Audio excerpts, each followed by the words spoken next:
और जब बच्चों का यहाँ आंदोलन हुआ था कोई एक साथ नहीं आया था, ना कोई कोचिंग वाला आया था, ना कोई ब्रोकर आया था साथ में। आंदोलन बिल्कुल शिक्षक नेतृत्व विहीन था। आंदोलनों को नेतृत्व छात्रों ने किया था। हम लोग 3 रात भी क्यों टिके आ रहे हैं, अब ये तो उनसे पूछिए। अगर ये स्टूडेंट के साथ होते तो हम लोगों ने जब प्रोटेस्ट किया तो उस समय ये लोग आए होते। ये थोड़ा सा एमसीडी को क्लियर करना चाहिए कि भाई किस तरीके से कोचिंग चल सकता है। जब इशू बना था कि फायर के लिए एनओसी, अब लोगों के पास फायर की एनओसी है, उसके बावजूद भी सील करे जा रहे हैं कि ये हर तरह से छात्रों को लूटा जाता है यहाँ। ये कोई छात्रों के लिए जगह नहीं है, व्यापारियों की जगह है, ये उद्योगपतियों की जगह है। जो जैसे नोएडा वगैरह कह रहे हैं यहाँ से शिफ्ट हो जाए उधर, वो इंडस्ट्रियल एरिया है उधर। तो इंडस्ट्रियल एरिया में जहाँ काम करने वाला बंदा होगा स्टूडेंट, और उनकी वो जो है बॉन्डिंग अच्छी नहीं हो सकती, क्राइम रेट ज्यादा होता है उधर। अगर यहाँ मनोज तिवारी उस दिन आंदोलन में आते या पूरे देश का बच्चा पढ़ता, पूरे देश में मैसेज जाता, आज इन ब्रोकर और प्रॉपर्टी डीलर के लिए आ गए। इस वक्त मैं मुखर्जी नगर में हूँ और मुखर्जी नगर में यहाँ के सांसद मनोज तिवारी जी आए हुए हैं और जो भी IAS IPS की तैयारी कराने वाले बड़े बड़े टीचर है यहाँ पे आए हुए हैं। और अगर आप हमारे पीछे देखेंगे तो तमाम बैनर पोस्टर, मनोज भैया आएंगे, मुखर्जी नगर बचाएंगे, LG साहब मुखर्जी नगर बचा लो, तमाम बैनर पोस्टर के साथ मुखर्जी नगर भरा हुआ है। चलिए हमारे साथ कुछ छात्र हैं जिनसे बात करेंगे कि आखिर कौन सी ऐसी दिक्कत आन पड़ी मुखर्जी नगर को बचाना पड़ रहा है। चलिए आपका क्या नाम है? मेरा नाम अभिजीत चौधरी है। अभिजीत, क्या करते हैं आप? मैं यहाँ ट्राई करता हूँ, तैयारी करता हूँ। किस चीज की? SSC के लिए। एक पहला सवाल, स्टूडेंट के नजरिए से मुखर्जी नगर कितना सेफ है? स्टूडेंट्स के नजरिए से अगर मुखर्जी नगर सेफ होता तो यहाँ से बच्चे जाते। बच्चों ने यहाँ से प्लान इसीलिए किया कि अब बच्चों के लिए मुखर्जी नगर कम से कम सुरक्षित तो नहीं रहा। यहाँ पे आगजनी की घटना हुई, करोल बाग वो भी बच्चों का ही क्षेत्र है, वहां भी घटना हुई, पटेल नगर में घटना हुई, यहाँ पे अभी भाई दीपक मीणा की हत्या हुई, तो बच्चों के लिए कितना सुरक्षित बचा है मुखर्जी नगर? बताइए, आप खुद बताइए। यहाँ पे कोचिंग वाले नेता आकर क्या संबोधित बताना वही तो जानना चाह रहा हूँ। समस्या छात्रों के आके नेता राजनीति करना चाह रहे हैं, क्या करना चाह रहे हैं? बच्चों के हितों की बच्चा एक बच्चा नहीं है वहां पे, कौन हितों को बिगाड़ रहा है? आज जब इन प्रॉपर्टी डीलर ब्रोकरों की बात आई तो ये बोलने लग गए। और जब बच्चों का यहाँ आंदोलन हुआ था कोई एक साथ नहीं आया था, ना कोई कोचिंग वाला आया था, ना कोई ब्रोकर आया था साथ में। यहाँ पे जो अभी टीचर आए हुए हैं आपके आंदोलन में कौन आंदोलन में साथ था? वहां पे दृष्टि के मीडिया फुटेज निकालो, एक टीचर नहीं आया था, तब तो टीचरों को डर लग रहा था। आज टीचरों को डर नहीं लग रहा या छात्रों के बीच में आने से? क्या कारण है? क्या कारण है? तो कारण टीचर बताएंगे ना वो क्यों नहीं आए और अब क्यों आ रहे हैं। आपको क्या लगता है कि आने वाले समय में मुखर्जी नगर अपना इतिहास दोहरा पाएगा या घटता हुआ नजर आ रहा है? इतिहास क्या होता है? क्या इतिहास दोहराए? मुखर्जी नगर का जो हिंदी माध्यम का गढ़ माना जाता था उसकी बात कर रहे हैं। हिंदी माध्यम का गढ़, जब यहाँ बच्चों को सुविधा मिलेंगी, बच्चों को उनके फ्यूचर की स्टेबिलिटी मिलेगी, वो बिल्कुल यहाँ रहेंगे। पर बच्चों का तो शोषण हो रहा है यहाँ पे। पहले बच्चे अपने शोषण के लिए बच्चे अपनी पढ़ाई करें। पहले जब बच्चा यहाँ पे मुखर्जी नगर आता था घर वालों को लगता था बच्चा अधिकारी बन के आएगा, अब घर वालों को लगता है बच्चा बस ठीक ठाक उसकी मेंटल हेल्थ बिल्कुल स्वस्थ होकर आता, वही काफी है उनके लिए। इतना बड़ा बड़ा आंदोलन किया आप लोग, कुछ सुधरा उसके बाद? कौन से आंदोलन तो आज बड़ा हो रहा है ना कि ये आ रहा है। हम बच्चों के आवाज को सुनता कौन है? मनोज तिवारी उस समय आंदोलन में आए क्यों नहीं आए? वही तो कहना चाह रहा है, आज वो आ रहे हैं। अगर यहाँ मनोज तिवारी उस दिन आंदोलन में आते या पूरे देश का बच्चा पढ़ता, पूरे देश में मैसेज जाता, आज इन ब्रोकर और प्रॉपर्टी डीलर के लिए आ गए। कौन बच्चों के लिए कोई आया था? कोई नहीं आया था। कोई नहीं आया था। आपको क्या लगता है बच्चों के साथ नाइंसाफी हो रही है? बच्चों अब भी आपको लग रहा है कि नाइंसाफी हो रही है? बिल्कुल नाइंसाफी हो रही है भाई। क्या क्या समस्या है वर्तमान समय में मुखर्जी नगर? वर्तमान समय में सबसे बड़ी समस्या रेंट रेगुलेशन होना चाहिए। रेंट कैसे निर्धारण हो, किस कमरे का कितना रेंट हो? एक कमरा छोटा सा उसका भी उतना ही रेंट है, एक में सीलन टपक रही है उसका भी, और थोड़ा सा बढ़िया। सबसे बड़ी समस्या है रेंट रेगुलेशन। रेंट कितना होना चाहिए बच्चों के लिए? इतने इतने बड़े कमरे, उनके 10,000 रुपए रेंट जा रहे हैं। आप लोग जब आंदोलन कर रहे थे उसमें रेंट का भी मुद्दा था? बिल्कुल मुद्दा, रेंट का ही मुद्दा है। अभी तक कुछ नहीं हुआ? आज तक कुछ नहीं हुआ। और ये कोई आज की समस्या मुखर्जी नगर जिस दिन से उस दिन से समस्या है। मैं सबसे पहली समस्या बच्चों का रेंट रेगुलेशन होना चाहिए। दूसरा ब्रोकरेज सिस्टम, हर 3 महीने बाद रूम बदलना तो फिर ब्रोकरेज देनी है। दूसरा समस्या ब्रोकरेज सिस्टम। तीसरा समस्या बिजली की यूनिट, इलेक्ट्रिसिटी का चार्ज कुछ और है सरकार के द्वारा, यहाँ से 11-11 रुपए यूनिट बच्चों से चार्ज लिया जा रहा है। एक एक फ्लोर में बीच में तख्ती लगा के रूम बना दिए जा रहे हैं। इससे बड़ा आंदोलन किए थे आप लोग, खैर यहाँ तो अभी आंदोलन नहीं, सभा हो रहा है, तो आपको लगता है कि ये सुधरेगा आप लोगों की समस्या? क्या हमारी समस्या उठाई कौन रहा है? समस्या हमारी कौन उठा रहा बताओ? अभी तक मंच से शेरो शायरी हो रही है, बात करी जा रही है, इनकलाब जिंदाबाद लग रहा है। अरे छात्र एकता के लिए लगा दो, छात्रों को भी जिंदाबाद कर दो। हमारी समस्या उठाई कौन रहा है मंच से? बताओ यहाँ पे जो हो रहा है क्या हो रहा है? ये आप बताओ, आप नहीं देख रहे क्या हो रहा है? आप भी देखो। तो मुखर्जी नगर की बचाने की बात हो रही है। मुखर्जी नगर किससे है? मुखर्जी नगर छात्रों से या किससे? अगर छात्रों से तो फिर तो नहीं। छात्रों के हित के लिए बात कर रहे हैं जी, छात्रों के हित कौन कर रहा है? हमें भी बताओ, हमें भी मिलना है। हमें तो नहीं लग रहा छात्र यहाँ इतने छात्र खड़े, बताओ साहब। हाँ भाई, छात्रों का इतनी बात हो रही है क्या? पूछ लो। आप यूपीएससी की तैयारी करते हाँ, हैं? यूपीएससी की तैयारी करते हैं। एक स्टूडेंट के नजरिए से मुखर्जी नगर वर्तमान समय में कितना सेफ है? यहाँ बिल्कुल भी सेफ नहीं है। यहाँ छात्रों को लूटा जाता है, सिर्फ छात्रों को, पूरे देश के छात्रों को बना के बुलाया जाता है। एक एक क्लास में एक एक छात्रों को बिठाकर 1,000 छात्रों को बिठा है। यहाँ छात्रों का कोई इतना ही है। 4x4 के कमरे नहीं, 4x2 के कमरे मिलते हैं छात्रों को। सड़ा हुआ खाना देते हैं छात्रों को। छात्रों से मकान मालिक ब्रोकरेज ले लेते हैं, सिक्योरिटी ले लेते हैं। सरकार तो 200 यूनिट फ्री कर रखी है, उसका भी पैसा ले लेते हैं। हर तरह से छात्रों को लूटा जाता है यहाँ। ये कोई छात्रों के लिए जगह नहीं है, व्यापारियों की जगह है, ये उद्योगपतियों की जगह है। यहाँ बिल्कुल नहीं चलना चाहिए। सड़ी हुई बिल्डिंग है यहाँ, ठीक है। यहाँ सुरक्षा की कोई गारंटी नहीं है, कोई नहीं। यहाँ छात्रों के हित में कोई कार्य नहीं होता है। यहाँ हर तरह से छात्रों को यहाँ लूटा जाता है। कोई छात्र इतना नहीं है यहाँ से कोचिंगों को हटाया जाए, बिल्कुल बंद किया जाए। आप क्या कहेंगे इस सभा के बारे में? मैं इस सभा का बिल्कुल समर्थन नहीं करता हूँ, बिल्कुल खंडित करता हूँ, ठीक है। आज मनोज तिवारी यहाँ पर आए हुए हैं। पहले बच्चे इतने परेशान थे, यहाँ पर प्रोटेस्ट करे लंबे समय तक। ना मनोज तिवारी यहाँ पर थे, ना कोई प्रशासन का कोई व्यक्ति था। आज ये यहाँ पर है क्योंकि यहाँ के जो लोकल्स को प्रॉब्लम हुई है। यहाँ जो ब्रोकर्स परेशान है, उनको लग रहा है हमारी लाइवलीहुड स्टेट खतरे में है, ठीक है। तो आज ये उनके साथ है। कभी स्टूडेंट के साथ तो ये कभी नहीं है, क्योंकि इनको भी पता है कि यहाँ का स्टूडेंट हमारा वोट बैंक नहीं है। यहाँ के जो लोकलाइट्स हैं, यहाँ के जो ब्रोकर्स हैं, वो वोट बैंक है, ठीक है। तो आज ये उनके साथ है। ये स्टूडेंट के लिए नहीं है, सही माने मैं बोलूँ। ये सारी चीजें ब्रोकर्स के लिए, यहाँ के लोकलाइट्स के लिए, उनकी आजीविका को बचाने के लिए, लेकिन स्टूडेंट के लिए नहीं है। अगर ये स्टूडेंट के साथ होते तो हम लोगों ने जब प्रोटेस्ट किया तो उस समय ये लोग आए होते। कभी मनोज तिवारी किसी एक भी दिन नहीं आए। बच्चे यहाँ पर पूरी रात प्रोटेस्ट करे हैं, ठीक है। तो सबसे पहली बात ये, अगर ये सेफ्टी इंश्योर करेंगे तो बच्चे रहेंगे यहाँ पर, ठीक है। और रेंट रेगुलेशन होना चाहिए, ठीक है। हाँ,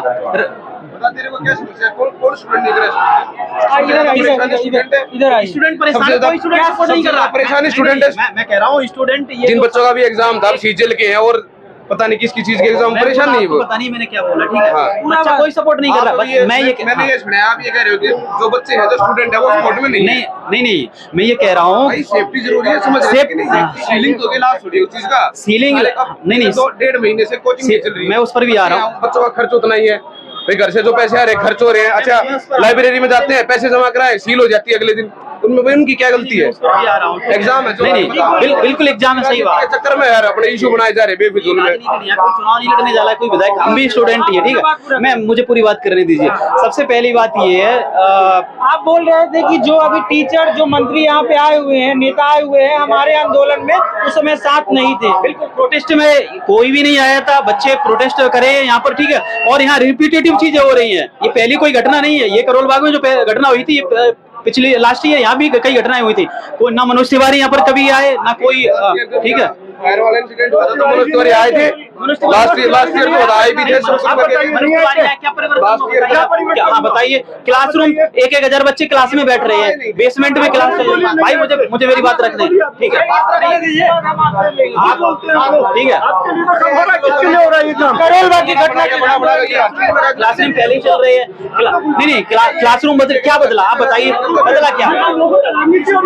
नहीं, बदला क्या? तो से कुछ बदला बताइए। कुछ नहीं, रेंट का इशू नहीं है भाई साहब। सिक्योरिटी वापस होती है, सिक्योरिटी नहीं वापस होती। इतना बड़ा इशू हो गया, सारा काम बंद हो गया भाई साहब। नहीं, तो मैं ये नहीं कह रहा हूँ बंद होना चाहिए। सेफ्टी इंश्योर कराएं। नहीं, मैं दबा नहीं रहा हूँ। मैं कह रहा हूँ सेफ्टी अगर इंश्योर करेंगे, बच्चे रहेंगे यहाँ पर। भाई सेफ्टी इंश्योर नहीं करेंगे तो दिक्कत होगी, ठीक है। वो आप क्या सोचते हैं ये बताइए। आप अपने एक मिनट रुकिए। आप क्या सोचते हैं? जो इसमें ना एमसीडी वगैरह में कोई भी ना रूल नहीं है कि भाई क्या होना चाहिए, क्या नहीं होना चाहिए। अभी कुछ दिन पहले गाइडलाइन आई थी कि फर्स्ट फ्लोर पे चल सकती है कोचिंग, ग्राउंड फ्लोर पे चल सकती है। अब ग्राउंड और फर्स्ट फ्लोर भी सील कर दिए। सबसे पहले बेसमेंट के ऊपर इशू था। बेसमेंट में हम भी चाहते, बेसमेंट में क्लास नहीं लगनी चाहिए। अब सारी बिल्डिंगें सील कर दी, सारी चीजें सील कर दी। बच्चों ने फीस जमा करा रखी है। सेफ्टी जरूरी है कि सील पहले? सर सेफ्टी भी जरूरी है, लेकिन ये भी तो चीजें हर चीज तरीके से होनी चाहिए ना। उसका कोई समाधान भी तो होना चाहिए। भाई सील लगी, कोई प्रोसीजर हो। कह रहे हैं हम कि अगर एमसीडी को सील करनी थी, पहले नोटिस देते या बच्चों को बताते। यहाँ पे चल रही थी तो चलने नहीं देनी चाहिए थी, और जब चला दिए तो फिर बच्चों की जिनकी फीस जमा, बिल्कुल जायज पॉइंट है और बिल्कुल सही बात है। आधा शोषण तो यहाँ ऐसे कर लिया कि सबको पता लाइब्रेरी बंद होने वाली है, फिर भी बच्चों से पैसे ले लिए। तो भाई की बात बिल्कुल गलत नहीं है, बिल्कुल सही बात है कि बच्चों से ऐसे पैसे लिया गया। 3 दिन कोचिंग चलिए, महीने भर का पैसा जमा है।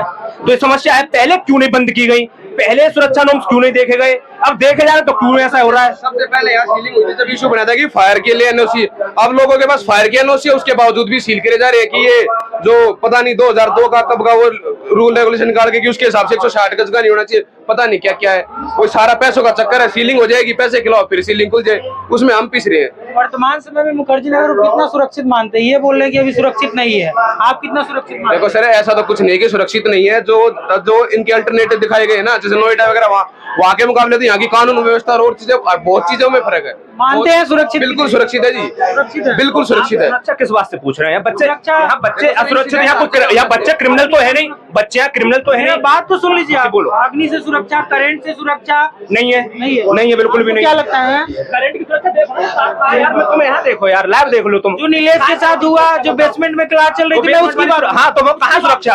अगर वो सुरक्षा होती तो सील क्यों होता? सील तो इसी आधार पर किया जा रहा है कि सुरक्षा नहीं है।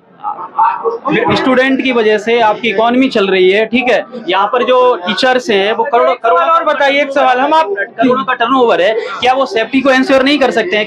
क्या वो एग्जिट और डबल एग्जिट नहीं कर सकते हैं क्या? जब घटना हो जाती है उसी के बाद समझ में आता है। जब इतनी सारी चीजें लास्ट ईयर जब हुआ था तो उसके बाद समझ जाना था। मानना ये है, जो जैसे कोई भी इंसिडेंट हुआ है उसमें 2-4 बच्चों को जो भी दिक्कतें हुई हैं, ठीक है, लेकिन अब भी हजारों बच्चों को दिक्कत हो रही है। किसका एग्जाम है, किसका कुछ है, कोई प्रोसीजर तो होना चाहिए ना। अच्छा, मंच पे जितने अभी, एक मिनट, मेरा सवाल, जो मंच पे अभी जितने टीचर उपस्थित है बड़े बड़े यूपीएससी के, आपने जब करोल बाग का आंदोलन किया था, मुखर्जी नगर में भी आप लोग रात दिन एक करके रहे, कितने टीचर वहाँ आपके साथ आए? एक भी टीचर नहीं था, एक भी टीचर नहीं था, एक भी टीचर नहीं आया, एक भी टीचर नहीं आए थे। मुखर्जी नगर में जब हुआ था तो सारे टीचर थे यहाँ। कौन नहीं था मुखर्जी नगर में? नहीं कर रहे थे, हम लोगों ने आंदोलन को लीड किया। एक सेकंड। टीचरों का भी कुछ सोच समझ होगी कि भाई उन्हें पता रहे अब जो दिक्कत हो रही है, अब इस टाइम जो दिक्कत हो रही है, मेरे भाई ये बताओ, अब टीचर क्यों आ रहे? उनकी बात बोलिए। मेरा भाई है, मेरे भाई ने एक बात कही है कि लेता हूँ, आपने पूरी कवरेज नहीं, मुझे नहीं दिखी, मुझे नहीं दिखी, कोई टीचर नहीं था, एक भी टीचर नहीं था, ठीक है, कोई भी टीचर नहीं। करोल बाग में कुछ टीचर थे, करोल बाग में कुछ टीचर थे, लेकिन यहाँ एक भी टीचर नहीं आया था, एक भी नहीं था, ठीक है। पता है ये क्यों आ रहे हैं? मैं जब यहाँ पर जैसे जो टी स्टॉल जहाँ भी चाय वगैरह पीते हैं तो वहाँ लोग बातें करते हैं, कहते हैं यार 2-4 दिन की बातें हैं, कुछ नहीं होगा, ठीक है, बोले सब नॉर्मल हो जाएगा। आज भी इनका कॉन्फिडेंस इतना बड़ा हुआ है, बोले कुछ नहीं होने वाला, ये कुछ दिन बंद रहेंगे, फिर सब यहीं पर आएंगे। मतलब क्या मजाक बना रखा है भाई? हम लोग सेफ्टी की बात कर रहे हैं ना, हमें सेफ्टी चाहिए भाई, बच्चों को सेफ्टी चाहिए, उन्हें उनका कोई दुश्मन नहीं है। अच्छा, एक मिनट, आप आंदोलन में थे या नहीं थे? आंदोलन को नेतृत्व किया था, हम लोगों ने लीड किया था।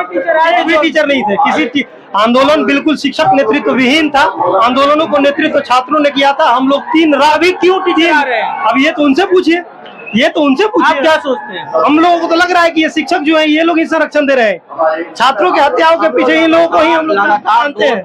इनके लापरवाही के कारण ये तमाम चीजें हो रही है। हम लोग लगातार दृष्टि के सामने 2 दिन तक प्रोटेस्ट किए, एक टीचर भी नहीं आए हम लोग की सहायता के लिए, ना ही यहाँ के लोग आए, ना यहाँ के लोकल आए कि आप लोगों को क्या दिक्कत है, आप लोग यहाँ क्यों बैठे हैं। अभी क्यों आ रहे हैं? अभी वो अपना रोजी रोटी बचाने के लिए आ रहे हैं, बच्चे जा रहे हैं, शिक्षक जा रहे हैं, केवल झूठा बलगलाने के लिए कि हाँ ये है वो है। पढ़ा लेगा भाई, यहाँ रहने वाले बच्चों की समस्या है। अरे तो बच्चों की क्या समस्या है यहाँ? इससे सस्ता इलाका आपको कहीं नहीं मिलेगा। आप राजेंद्र नगर जाइए, आप नोएडा जाइए, वो सबसे महंगा इलाका है। तो बोल रहे काफी महंगा इलाका है। नहीं, आप बगल में जाइए, यहाँ पे 3,000-2,500 रुपए में आपको बहुत बढ़िया कमरे मिल जाएंगे। मुखर्जी नगर में, मुखर्जी नगर से थोड़ा सा आगे देखिए, बगल में गोपालपुर में, वजीराबाद में, आप कहीं भी जाइए, आप देखिए एक कॉफी है स्टारबक्स की, वो 500 रुपए की है। जरूरी नहीं आप वही पीजिए, आप 50 रुपए वाली कॉफी पीजिए ना। आप यहाँ से 500 मीटर दूर जाके रहिए, जरूरी थोड़ी है कि आप मुखर्जी नगर ही रहिए। यहाँ से 500 मीटर दूर पे वजीराबाद है, गोपालपुर, निरंकारी है, आप वहीं रहिए। आपको कॉफी पीनी है, आप स्टारबक्स चाहिए आपको, फिर आप कहेंगे नहीं वो स्टारबक्स आपको 10 रुपए भी पिलाए, ऐसा तो नहीं हो सकता ना, ठीक है। इससे सस्ता इलाका करते हैं। मैं पहले स्टूडेंट था यहाँ पे, और हम एक कोचिंग संस्था में काम कर रहा हूँ। कोचिंग, अच्छा खैर, कोचिंग का नाम रहने दीजिए। कोचिंग में काम करते हैं आप? हाँ, पहले मैं यहीं पे एक स्टूडेंट था। इससे सस्ता इलाका कोई नहीं है और इससे सेफ नहीं है। आप रात को 2 बजे आपका मन करता है चाय पीने का, परांठे खाने का, आप तुरंत आइए। एक लड़की भी यहाँ पे रात को 2 बजे सेफ घूम सकती है। आप दिल्ली के किसी और इलाके में जाइए, आप बाहरी दिल्ली में जाइए, नहीं मिलेगा। हम पूछना चाहते हैं, छात्रों की जो समस्या ठीक है, मैं ये पूछना चाहता हूँ, छात्र स्कूल के भी हैं जी जी। छात्र स्कूल के भी होते हैं, बच्चे जो होते हैं हमारे, वो स्कूल के जाते हैं, बस का एक्सीडेंट हो जाए, कुछ हो जाए, स्कूल बंद हो जाता है। स्कूल अपने उस गलतियों को सुधारता है, बंद नहीं करता। तो जो गलतियां हैं, जो नॉर्म्स है, वो बताया जाए और तरीके से चलाया जाए। ठीक है, इंसिडेंट हुआ, दुख पूर्व है वो इंसिडेंट, हम मानते हैं उस चीज को। ये थोड़ा सा एमसीडी को क्लियर करना चाहिए कि भाई किस तरीके से कोचिंग चल सकता है, किस तरीके से। क्योंकि यहाँ छात्र यहाँ अब से नहीं आ रहा, यहाँ छात्र शुरू से आ रहा है। सबसे पुराना कोचिंग राहुल IAS यही चलता था जी। ये तो दृष्टि और ये सब ALS ये बाद में आए हैं जी। और सबसे सेफेस्ट एरिया है ये। अगर दृष्टि की बात करो, न्यू अशोक नगर चले जाओ, नेहरू विहार से बुरा इलाका एरिया भी है। सेकंड, नेहरू विहार से बुरा एरिया है वो। मैं खुद वहाँ किराए पे रहा हूँ। जरा से 50 गज का मकान का किराया 15,000 रुपए है। छात्र अभी गया नहीं है, इसलिए छात्र को पता नहीं है। जब छात्र जाएगा तो उसे वहाँ की चीजें समझ में आएंगी कि हाँ वहाँ क्या प्रॉब्लम फेस करेगा वो। अभी चालू नहीं हुआ दृष्टि, अभी सपने दिखाए जा रहे हैं एक बड़ी बिल्डिंग किराए पे लेके कि ये बड़ी बिल्डिंग है, देखो हम आपको यहाँ पढ़ाएंगे। भाई रहने की सुविधा, आप यहाँ रात को 2 बजे घूम सकते हो, लड़कियां सेफ है। कितना क्राइम है देखो, 100 में से 10% क्राइम हर जगह इंडिया के अंदर। बता दो जहाँ ना हो क्राइम, आप बता दो। मैं भी सड़क पे चलता हूँ, मेरे साथ भी घटना हो सकती है, ना घटना। बताओ, गलत कह रहे हो तो बताओ। तो घटना हो गई, उसके लिए दुख है, मगर उस चीज को सुधारने के लिए आगे बढ़ाया जाए। जी आप क्या बोल रहे हैं? ऐसा सर इंसिडेंट करोल बाग में भी हुआ था। करोल बाग में तो सीलिंग नहीं हो रही है, पीछे से जो पानी बेसमेंट में पानी घुस गया था, वहाँ इतनी सीलिंग नहीं हो रही। पता नहीं ये सारी चीजें मुखर्जी नगर में क्यों हो रही इतनी ज्यादा, क्यों हो रही? अब ये नहीं समझ में आ रहा है ना, क्यों टारगेट किया जा रहा है इतना। दूसरी बात, जो जैसे नोएडा वगैरह कह रहे हैं यहाँ से शिफ्ट हो जाए उधर, वो इंडस्ट्रियल एरिया है उधर। तो इंडस्ट्रियल एरिया में जहाँ काम करने वाला बंदा होगा, स्टूडेंट, और उनकी वो जो है बॉन्डिंग अच्छी नहीं हो सकती, क्राइम रेट ज्यादा होता है उधर कहीं भी जो एरिया हो। ये प्रॉपर स्टूडेंट एरिया उधर, नॉर्थ कैंपस है, कॉलेज चाहते कि मुखर्जी नगर सेफ है? सेफ और जगह से तो सर ठीक ही है, जहाँ पे और जगह जो ऑप्शन दिखाया जा रहा है अल्टरनेटिव, उनसे तो ठीक ही है। हम यहाँ पिछले 3-4 साल से रह रहे हैं, हर चीज में 2-4% नेगेटिविटी के चक्कर में सारी चीजों को नहीं नकारा जा सकता ना सर। और नॉर्म्स भी क्लियर नहीं कर रही कि भाई ये चीज सुविधा, ये चीज, ये फैसिलिटी होनी चाहिए तो कोचिंग चल जाए। चलिए ठीक है। तो इस वक्त हम मुखर्जी नगर में है, यहाँ पे यूपीएससी के टीचर छात्रों को संबोधित कर रहे हैं। आपने सुना कि छात्र क्या सोचते हैं मुखर्जी नगर के बारे में। आप देख रहे थे TTS इंडिया, मैं विक्रम बिंदांचू, धन्यवाद।